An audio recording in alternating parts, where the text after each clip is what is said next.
Hi, I'm Tim Fitzgerald, President and founder of NoteInvestors.com, the longest running website in existence related to the note industry, over 25 years and running now. This video will cover tips for direct mailing to mortgage note holders.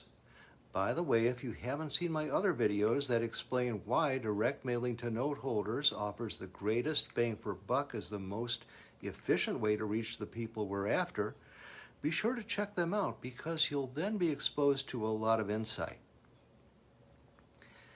Now, while the tips I'm going to give you are geared towards private note holders, I want to point out that direct mailing in general, no matter what the industry, is a science unto itself, which yields relatively predictable results over time in that a 2% response rate is considered good.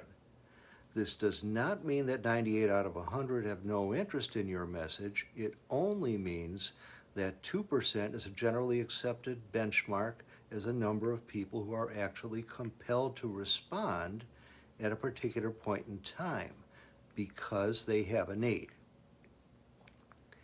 It is certainly possible to achieve response rates of, say, 5% or greater, but generally that can be achieved with time and experience. You have between 4 and 7 seconds to grab the prospect's attention with your message. This is why an attention-grabbing headline is paramount. "I will buy your note for cash" is a simple example.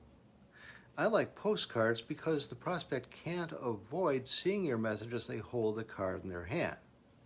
Make sure you give the note holder more than one reason to call you.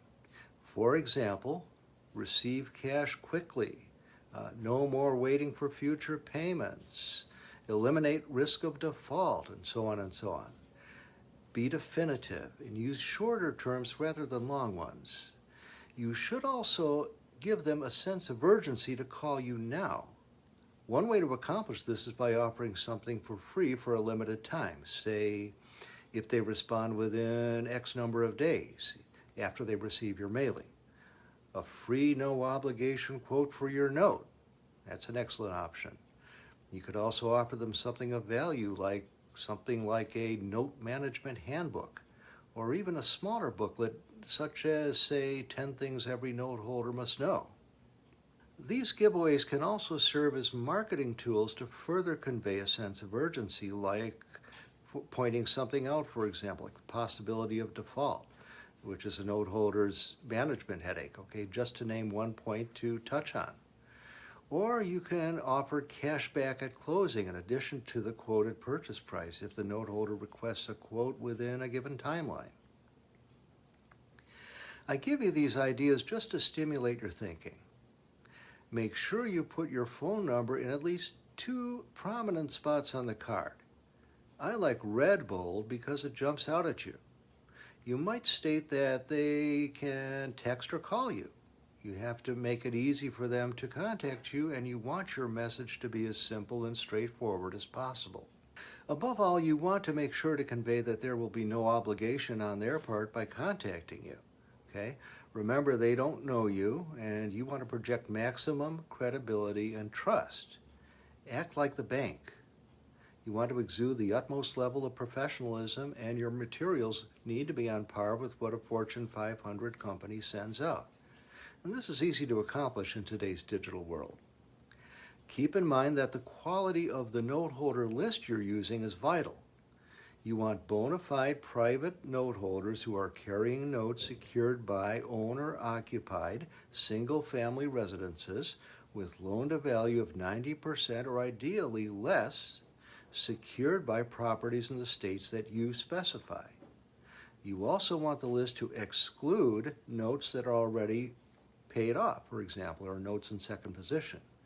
You'll also want to ensure that you are mailing to the note holder's current address, as 15% of people move every year. Vet your list supplier accordingly so that your list is highly targeted and you're not wasting a single mailing.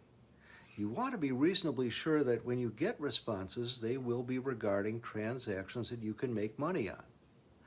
Another thing I want to point out is the law of large numbers applies here, in that the larger the sample size, the more consistent and predictable results you will get. Like to illustrate that, if you send out, say, directly 1,000 mailings, you might get 2% response, but you might not. But in contrast to that, if you send out, let's say, 3,000 mailings over several months, you'll then start to notice relatively predictable trends.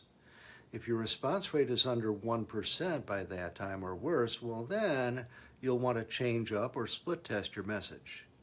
This is how experienced direct mailers improve their response rates to, in some cases, as high as 5% or greater by constantly honing their approach. Continue to monitor your direct marketing budget. Every $500 spent should return $2,000 or more into your pocket. And be sure to follow up by mailing to your list more than once. As an experienced note investor, I can tell you that the bulk of my business comes from note sellers who did not respond to my initial mailings, but continued to receive my mailings over a period of time. So my message is, always be learning and improving your skill level. Okay, that's it for today. Be sure to check out my other videos where I really get into the nuances of finding note sellers. Bye for now.